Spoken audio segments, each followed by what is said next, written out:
Hey guys, welcome back to another episode of Climate Insiders. On today's show, we are receiving an unusual guest. It's not often that we get the limited partner perspective publicly, so it's with great honor that I'm receiving Lars Nordal Jensen, the Director of Early Stage and Fund of Funds Investments at Vaekstfonden, the Danish Growth Fund. Since 1992, the Danish Growth Fund has financed more than 5,400 Danish companies with a total commitment of more than 15 billion DKK. That's about 2 billion euros. The Danish Growth Fund invests equity. They provide loans and guarantees for small and medium-sized enterprises throughout Denmark and Europe. Lars has been with Vaekstfonden for more than 10 years now, occupying multiple roles. This episode might get a little technical for those not working in venture capital or not familiar with old terms, but super interesting for all funds already established, the ones not or fundraising, or anyone that is deeply in the venture capital trenches. It will be my job to extract as much insight from this conversation as possible to provide value to you all. I'm excited Lars accepted to come on this show. And as a quick disclaimer, Vaekstfonden is one of the anchor LPs of Climentum Capital. Without any further ado, let's go. Lars, welcome to Climate Insiders. Thank you, Johan. A pleasure. So now that I managed to corner you on a podcast, just you and me, you can no longer pull out. I'm here. And I won't go easy. Thank you, Johan. I won't go easy on you. So just to lay the ground for this conversation, we often hear that the capital stack is a giant pyramid, right? So at the bottom of the pyramid, if you will, the entrepreneurs report to the VCs, then the VCs report to the LPs or the fund of funds. And then some of those fund of funds report to the government funds like Vaekstfonden. So you technically sit at the top of this pyramid. Is that how you feel? No, no, to be quite honest, no, it doesn't. This is not how it feels. So the reason why I wake up every morning and do my work is actually, and perhaps it sounds a bit sort of wish-washy, but it's because of the companies, right? This is what drives me, and this is what interesting. But in particular, I'm an LP, and I'm acting as an LP in funds and doing fund investments. So this is the way I do it, but actually it feels the other way around, in a sense that we should at least try to be focused on what's the main asset here, and that's the companies. The companies, the entrepreneurs. And so your concerns is to make sure that the state of Denmark fuels innovation, and that you're really, as a main actor here in the Danish ecosystem, could you quickly describe how a sovereign fund or a government fund function? Where do you get your money from, and who do you report to? Yeah, for sure. So our government fund, Vaekstfonden, the Danish Growth Fund, was established back in 1992. So government decided to infuse an amount of capital into a fund. It's an evergreen fund. So any profits we do will be reinvested under the same purpose. Basically, evergreen fund. Inside that evergreen fund, we are investing on a double mandate strategy. One is financial returns. One. Two is creating a financial capacity ecosystem, if you will, around the entrepreneurs in our local ecosystem. If we are very good at this, we can get both, and we'll reinvest all the way under the same purpose. So we report to our board. So we do not report to any politicians or administrators, anyone in the administration. They oversee our activity, but we have an autonomous board. I see. And it's also one of the specificities of European ecosystem, right? We have historically relied a lot on government funding.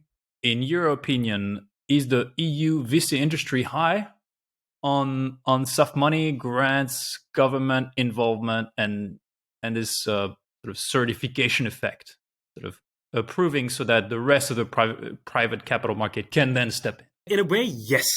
Okay, so here's a distinction for us for this conversation, right? I think you need to distinguish between non-dilutive capital and capital you invest for returns, right? So yes, the EU VC industry is high on non-dilutive capital, and they should be. Why is that? Well, I strongly believe, and I think everyone would agree, at least when we have finalized this conversation, that you need someone to de-risk the enormous amount of R&D spending in universities and other places that can actually de-risk those technologies to bring them to the market. That's what I call a non-dilutive capital grant scheme, right? Every European country has one, the U.S. as well. You need to have grants, cost coverage, subsidies, etc., to bring technologies to the market. Very important. This is not the same, and this is not what we do in our fund. What we do is we invest in funds that invest in companies and invest in funds on market basis. That's something else. So yes, the EU is high on soft money and grants, and they should be. Whether or not they are high on investments from government-backed commercial entities as myself, I think no, but for sure we are a very important investor in the ecosystem. In Europe, my figure says that 30% of all LP cap tables are from public sources, sovereign wealth funds, sovereign investors as myself. 30%. 30%. Mm-hmm. As opposed to, I don't know if you have those stats off the top of your head in the US or in Asia. My take is probably less. Yes, I would argue that non-dilutive capital, we are on the same levels everywhere, right? The more the better, I would argue. And I would also argue, and I don't have the stats, that Asia is perhaps on par with us and US is low when we look at investment capital, right? Okay. We sort of fun wording here, right? We speak of soft and hard money, right? Soft money, very important. Hard money, also very important. Soft money, that's the one you give in grants and cost coverage all over Europe. Right.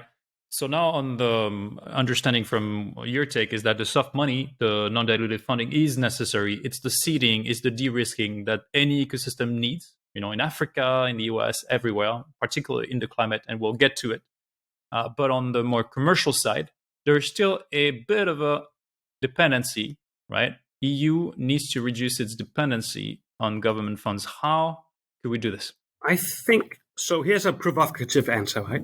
By creating better results, basically. So the VC industry in Europe has been historically subpar the U.S. investors, right? And as long as that's the case, all private investors, including sovereign investors looking for a risk-adjusted return, will be reluctant to go into the asset class. So historically, one of the explanation of this high ratio is performance, to be very sort of clear. Luckily, this has changed, right? So perhaps if you look at the 90s, very bad performance in Europe compared to the US, then zeros and onwards catching up, and last 10 years on par and even above. I think go to Cambridge Associates, go to Preqin, go to all these data sources, and we could have huge discussions on whether or not the EU and US is on par when it happened. In broad numbers here, we are beyond catching up in Europe. This means that private investors will be happier on the asset class, having proven itself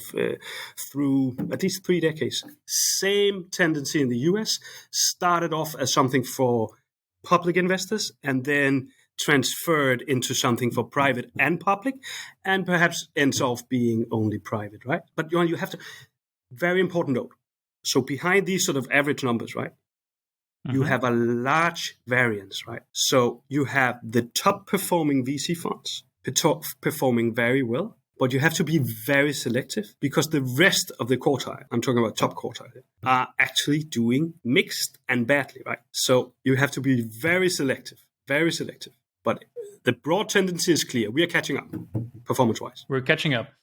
Another element, and this is where I want hopefully to derive as much objective value here as possible. Government funds are also notorious for taking a very long time to make decisions. And we often hear, we as government funds have to be extra careful of what we do with the contributors' money, The fact is, if we run some analysis, it probably takes a lot longer for government funds to deploy money than pure private players. So how could government funds, understanding that they need to tap into the top quartile because it's performance driven, but how could government funds compress the time it takes to deploy capital into funds? Is it through easier processes? Is it through more resources, better incentives, meaning attracting really top talent to work for government funds? Or is it just a mindset change? I think, first of all, everybody working with investments knows that sort of paradox, right? You want to be sure, you want to know your risk, and yet you want to be fast on signing the transaction, right? Because it's a parameter of competition, right? What I'm admitting here is that we can certainly be better at that in our institution, right? Faster, more simple, to the point, transparent. Yes, we can. But, and here's my but, and I think it's a very important point. One of the value adds we bring to our GPs is actually that, you mentioned it, right? The certification effect. So when we are extra thorough, we are actually sort of expanding our value add towards the GP. So if I invest in a fund, said in all humility here, other investors know that this has been very thorough, right? I would almost say hardcore due diligence, right? And this is part of our value add package. And we want to stay that way. We want to stay that way. You almost have the capacity that others don't have. In terms of resources, you almost can do it at a loss. When a private fund might not be able to allocate 5, 10 people over 2 to 3 months, going at such a level of granularity. No, I think if you compare through other sort of also commercial fund of funds, we are at a comparable resource level. We are. I know. What we want to insist on is that if we sign a LPA, it's with best teams, right, and most diligent teams. And secondly, and this is I think this is also quite important. This is not so if you commit funds to a GP structure, you commit them for 10 years plus, right? And the legal structure of such an LPA is actually of a nature that it's almost impossible to get out of a bad manager. Almost. I'm a bit biased here, but almost. This means that you need to know who you're getting married to, right? So this is not sort of one night standing. It's certainly a flirt, but when you sign the documents, it's a long-term marriage, right? But that being said, Johan, I know time is a factor in efficiency for all of us, and we need to be fast, and we need to be fast also. Yeah. Another perspective would be to consider the other side, right? The flip side, which is, could it be desirable to stretch it so that it acts as a market regulator? So it sets a barrier to entry so high that it's so much harder for new generation, fund managers to enter. I would like to get your take on this. Is it good that it takes so long because it just regulates markets?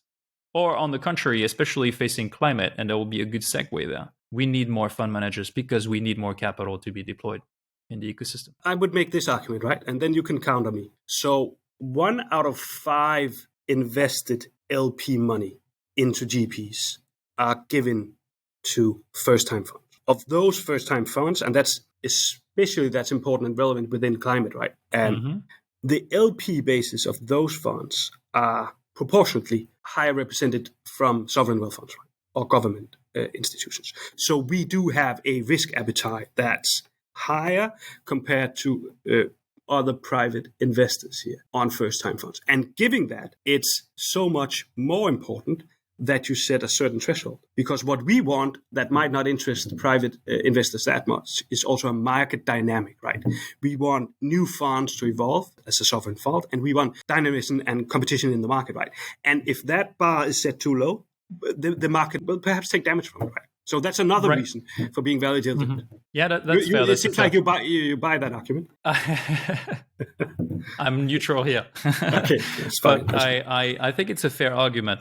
There's another element to it is what we see regularly, quotas. Government funds have the tendency to set quotas and national KPIs, particularly true for climate VC funds. For example, Finland will tend to have a certain quota for Finnish fund managers, Denmark for Danish fund managers, Germany, etc., etc. Each country is kind of setting their own targets. Is that a good or a bad thing? Or should we consider Europe as a whole and drop those national KPIs? I think it's a bad thing. So there's a bit of confusing here on means and ends, right? So everybody wants ecosystem, capacity building, and kick-ass returns, right? So how do you come to that end? The mean quota is the wrong one, I think. What some sovereign funds do, and we do that as well, and I find that the most sort of durable strategy is making it more attractive for the funds we invest in to invest in our local ecosystem by being a partner that show them deal flow, co-invest with them instead of setting quotas. And here's the problem with quotas, right? Quotas can give you subpar portfolios, right? So in the case you are doing, right, one Finnish quota, one German one, one Danish one, and then you you need to fulfill them all, and then you make the wrong decisions commercially, right, and intellectually. That's pretty bad. And I see a tendency also on follow-on capacity, right? So you can be in a specific situation where you need to choose between two follow-on investment, and that's a very difficult decision in itself. You know that as a GP, right? If you, on top of that decision, have a quota fulfillment, the risk of eating up the returns are high, right? So you shouldn't do that. I understand the reasons why people are doing, but I think it's basically a matter of confusing ends and means. It's a bad mean instrument because the end, everybody agrees on the end. I hope I they almost will. want to believe you. Yeah, but I hope someone will forgive me out there for saying that, because it is a tendency to do that. I think it's a wrong instrument. Well, it's great to hear it from you. The master of all tendencies at the European level, right? We've structured it in such a way that it, for example, the European Investment Fund is probably the master of setting quotas and certain criteria. So you're almost calling of other government funds to reconsider this and drop them and to be a bit more performance driven. But I think they are, actually. I think they are. So EIF, for instance, we need to credit the guys at the EIF every day. Seriously. They are doing exactly what we talked about a few minutes ago, right? They are investing under the same double purpose, and they are doing it in a very intelligent way, with both looking at returns and also looking at the ecosystem as such. Then they are setting standards, and that's also important. You could always argue which standards and when, and I guess that's the discussion we are having. But it's important to stress, I think, that it's a quite important role here. It's a quite important role, and I'm not trying to escape my own point because I strongly believe that quotas are wrong. They're wrong, but in the general picture, they're doing a tremendous job. Yeah, no, I couldn't agree more on the important role they have to play. There's the opposite side, right? So what is too much here? Is there a fear that sovereign funds might crowd out the market and prevent the emergence of commercial fund of funds? This is a regular conversation I'm having, behind closed doors, because no one is really vocal about it. But when we hear, for example, KfW or other government funds structuring €1 billion fund of funds for a particular vertical, that it essentially eliminates all the potential fund of funds and private LPs that would struggle to even raise a 200 or 500 million vehicle. Any particular opinion here? Yeah, I disagree. I completely disagree on this. So if you look at our what are the sort of general stakes we take in a particular fund, right? So usually we would be not above 25%, and that would be rather rare. Average is much lower. In some cases, we have 5% of a cap table. So what we bring to that cap table is the effects we talked about, right? Certification, risk willingness, also setting standards, perhaps. So how does the rest of the cap table look like, right? So that's between 95% and 75%. That consists of private investors wanting almost the same, bringing other stuff to the cap table, right? LPs. But in my view, this is sort of almost a structured syndication sort of effect, right? So you have sovereign funds perhaps backing a first closing, and then you have the private funds coming afterwards, looking at that certification effect. I would go as far, you want to actually say crowding in. And the reason why I'm stressing that is, look at this in historical perspective. There were no risk-willing investors in the European venture capital, on the venture capital side, and none. So this has changed over decades, right? And now we have more. As long as this is the situation, I would talk about crowding in. I strongly believe that, and I cannot see the argument for the opposite, actually. That's a fair point of view. So you're saying that as long as they play the certification effect, where they stamp projects that would not be stamped otherwise, and giving them the other entry ticket, they can then go out to raise some private capital. Yeah, but on one very important sort of assumption, that you invest alongside the market. So speaking of quotas again, right? So do this on a commercial basis with the knowledge base that private investors have the experience, the legal analysis, etc. But invest with the market, not against it. Yeah, that's a very good point. You're pushing this to the extreme, and we know that not all sovereign funds are created equal. Some are a bit smarter than others, and some have more history, some have higher performance. So since you're not incentivized the same way as a private pool of capital is, for example, most people working for those organizations don't have carry, so they're more incentivized to help accelerate the market. Should sovereign funds collaborate more across Europe on processes, on learnings, on DDs to shorten deployment timelines? essentially Vaekstfonden being a bit smarter than others, maybe. Should you educate the market and to think like you and help on processes that have helped you get to this level of performance? I think so. Collaboration can always be better, right? But one of the things we have enjoyed the most is sort of, for instance, doing mutual DD with other like-minded LPs. It doesn't matter whether or not they're public or private. There you learn something, right? You learn something. You see how the other people work, and that can sort of essentially bring down process time. But I also think that's this is how the market should work also on the LP side. It somehow needs to be rather cumbersome to convince somebody to put a 20 million euro ticket on your cap table compared to perhaps other asset classes, right? It should be rather cumbersome. But of course, we should collaborate. And are we doing it enough? No, I don't think so. But I think actually the EAF is doing a tremendous work on that note, right? Because they have the entire European outlook in their way of working. And their standards are being trickles down to the local economies. And that's good work. But yes, of course, we should collaborate more than we do. And there are many ways. I think this is, I guess, a thread to be open now on areas of collaboration. I wanted to switch gear a little bit and talk about how government funds, sovereign funds could help increase diversity amongst fund managers, so more female partners, but also more minority founders. I would love to get your take on it. So one way I can think of this is to reduce requirements on GP commitment, for example. We know that in the US versus the EU, we're still not on par on what the US LPs expect from first-time fund managers as we do here in Europe. Do you think, for example, we should index GP commitment on available net worth versus hardcore, percentage number? Let me give you an example for folks listening. Might not be straightforward, but for example, if I am a minority fund manager and I have an excellent background and I have all the credentials to be a fund manager, but I only have 100k euro available in net worth, 10% of this would only be 10,000 euros. Should this be enough as a GP commit versus the 2% of a total, let's say 50 million euro, which would be €1 million to invest? Impossible to pull out. Immediate, barrier to entry for 90% of folks out there. Any thought? Okay, so here's actually one of the things that you could do as a sovereign fund, right? You could decide to set standards that are different from the market standards. So this is another reason for us being in the market, right?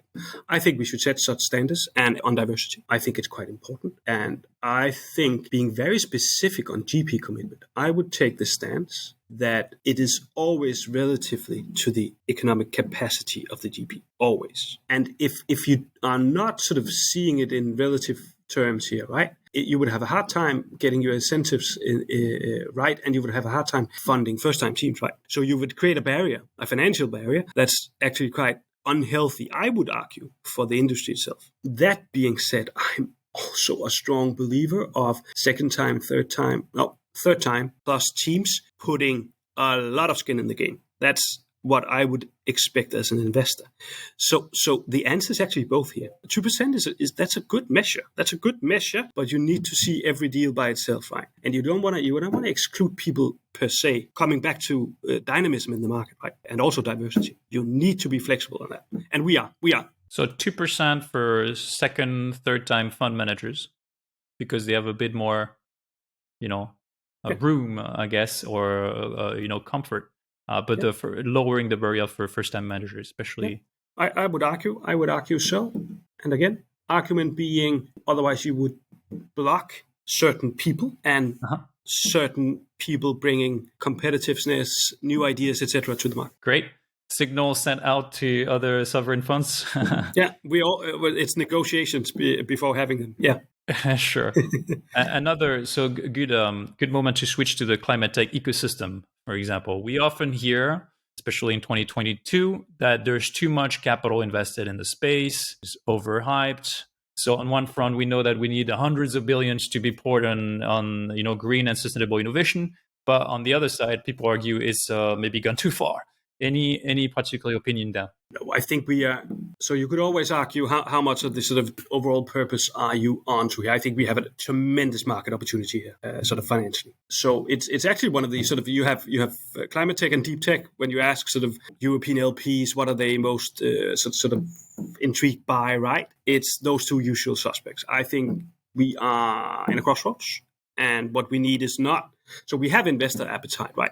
What we need is assets underneath, right? So we actually need the founders to create those companies, being for making the GPs able to invest in them, for the LPs to invest in the GPs. That's what we need. And I personally believe we should do a bit more on this, given the situation we are in. But it's a financial opportunity. It's a financial opportunity, basically. Go get it. Go get it. Go get it. So spray more. Even though there's still market uncertainties, the unit economics of most verticals aren't established yet. It is still a very good moment to invest.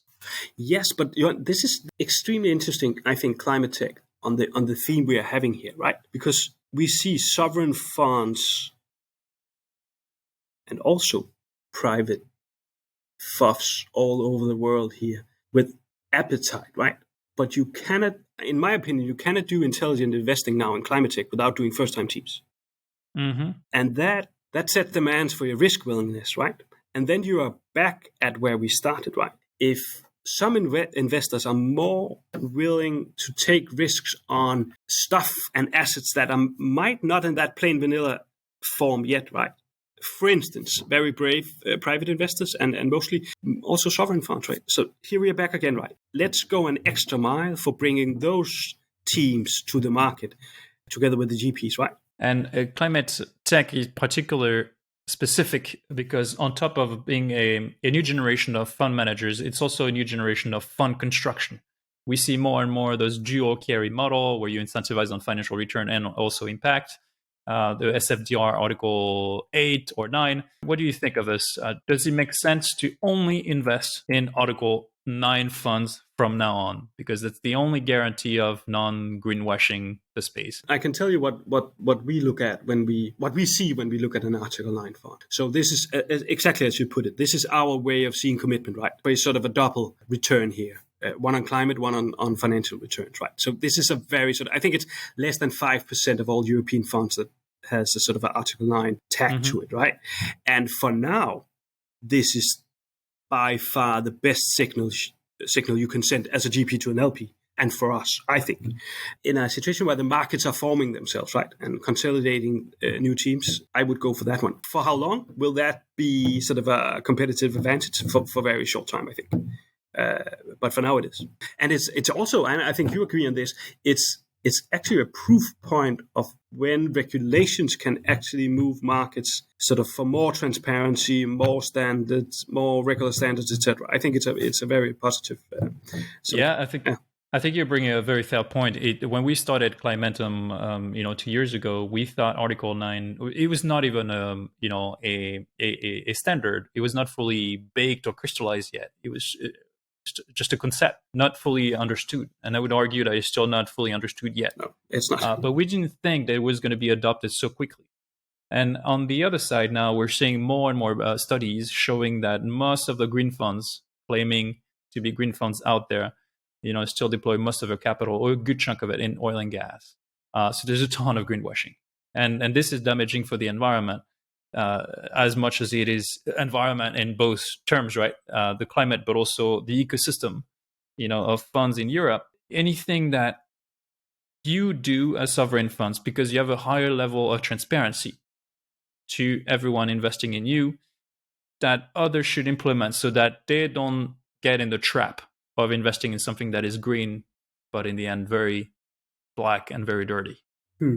I think this will be in half answer. So excuse me for that, but that's all I got. I think the generalist funds out there in the market and all the first-time teams forming themselves now, they need to bring themselves from sort of an understanding where reporting of climate effects are their pain point to a point where it's the actual toolbox presented to the companies that's the value add here, right? So we are, as investors, we are beyond that point of reporting now. When we look at GP teams, we do reference calls, right? Everybody does that.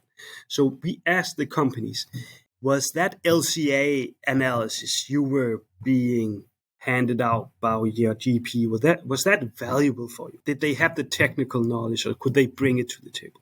So that would be my half answer. So enough about reporting, right? It's not fixed yet, but it will be fixable. So next level will be toolbox, right? If you are Article 9, you have to have a strong toolbox for the companies themselves. LCA, for those listening that are not familiar, it's a life cycle, analysis. I would argue with you, and something that we didn't expect as well is the value that it brings when you're positioning yourself on deals. You can actually win deals as a fund, meaning founders picking you over a more generalist fund that is not value oriented because you're Article 9 and because you have the capacity to do a full life cycle analysis. You help them, analyze their scope 1, scope 2, and scope 3 emissions, and really stamp them as a very healthy and positively impactful company. And founders value that enormously, more and more. So I see that, again, as a competitive advantage today to win deals. As the Article 9 stamp just spreads and becomes the norm, we hope it will become less so. So you will need more and more specialization. And then you talked about dual carry. You did. Yes. Dual carry is this is the double skin in the game, right? Yeah. Both for sovereign funds as it is for founders. So a tendency we are seeing in the market, and I wanted to share with you, Jon, because I think it's interesting and it's compelling here, right? So we see. So criticism of VC industry has been sort of huge upside on a 80-20 sort of carry structure, right? So the models we see now is sort of, and you see them as well, is models where the carry you're being paid out as a GP is a function of not only your financial returns, but also the effects you do on the climate, right? And this is a very tricky question. Should we have such models in the market, right? We have discussed it very, at least I think, thoroughly in our end. And we have mixed feelings about this, right? Because ideally, we see a financial opportunity where climate meets technology, right? And in that, if that's your argument, you shouldn't need any sort of extra financial KPIs, right? Because if you invest in the intersection between those two, financial returns will tell you the story, right? You will have both. So in a sense, when you do dual carry models, you are hedging against the situation where there's actually a trade-off between the two. So that's sort of a logical that follows, right? So that's a reason for being skeptical on dual carry models. But we decided to be more flexible, that logic tells us here, because it might be a model that could prevail, and it's also about sending signals, right? So we are on an explorative sort of basis on dual carry schemes here, but it begs a lot of sort of technical questions. Who is to validate the KPIs? Mm-hmm. Am I, as an investor? I do not have the knowledge. I invest in funds because they have knowledge I do not have. So external review, and that perhaps brings sort of us back to the point where reporting is actually quite important, right? Yeah. Even though we made a toolbox point before. Yeah. Most funds that are dual carry model, to my knowledge, have some kind of auditor when they divest their fund. So at the end of the fund, they will probably require a big auditor to come in and analyze all the details, which is quite heavy, which means that you probably need to be a certain critical size, let's say 100 million euro assets under management to be able to be fully Article 9 and fully compliant, and then have a dual carry model, which is also an extra, barrier to entry. True. But necessary as the space evolves. Lars, I would like to jump into our rapid fire round. So the concept, I give you two options. So, questions with two options, and you respond with your preferred option succinctly. Yeah. Are you ready? No. Yeah. Yes. All right. First question: faster spray and pray versus slower targeted investments. So, what's better not for you, Vaekstfonden, but better for the climate transition? So again, you just deploy in as many fund managers as possible, or you continue being very specific and targeted. Specific and targeted. Why? Oh, okay. I have to argue. No. I think it's first-time funds, setting the standards, raising the barrier from below, very important. Therefore, selective and targeted. Therefore. Okay. Performance first. I think we got the thread line here. The second question is generalist funds. Think generalist climate versus specialized, right? Specialist fund. What has performed best in Vaekstfonden history? Of course, you don't have the history on climate, but in general. Yeah, we don't know yet in our portfolio. I wouldn't have the data now to back it, but U.S. data suggests that generalist funds are doing better than thematic ones. We are investing on a assumption that we need both. Okay. It's just so skewed, right? The power law is just so severe in venture capital that a handful of funds, which tend to be the ones attracting the best deals, return, vastly more than the rest of the group. But there's definitely a window now for thematic climate funds, right? A window, market opportunity. LP demand is high, right? And now the final question is, do we need bigger funds or do we need more specialist funds? So what does Europe need to accelerate the climate transition? Those enormous several billions assets under management or a long tail of 100 million funds? Bigger funds. Bigger funds. And we will probably not have that for the next cycle here for several reasons, and because climate tech hasn't proven itself yet in Europe. But yeah, we need that. And how do we make it happen? Do we need more government funding piling up, or just extending, writing enormous checks? Or do we need just a private market to pile up? Both. But on climate tech, we have the same challenge we originally had with tech in general, right? So if we look at the performance of the climate tech funds going backwards, right, it's not impressive. So you have the same sort of conundrum here, right? Everybody wants to invest in it, but historic performance is not there because nobody did it, right? And the people that did it 15 years ago lost money, including ourselves, on climate tech. So performance, then both sovereign funds and private investors will come, right? Wow. Well, I think we definitely heard your strong message on performance. Thanks so much, Lars. This has flown by. It was a great conversation. Really enjoyed it. Me too. And to all of you, thanks for listening again. Don't forget to subscribe to hear more great investors or LPs. Until next time, thanks for tuning in.